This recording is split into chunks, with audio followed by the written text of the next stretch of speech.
So, in rem.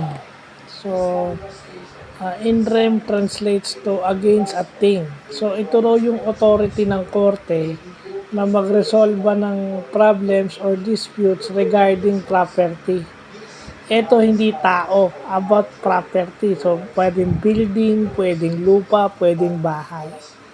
So, pag mga disputes and anything about property, ang tawag daw dyan is in rem or against a thing. So, yun. Kasi di ba ang business, hindi lang naman tao yan eh. Mostly, property ang business. Di ba? Para mag-succeed ang business mo, kailangan mo ng property. Kasi yun yung pinanggagalingan ng business mo, yung property, di ba? Nagpapaupa ka nga. Yung iba, pag-aari mo na yung building, pag-aari mo na yung lupa, pag-aari mo na yung pwesto. So, pag sa court, in rem pala ang tawag dyan.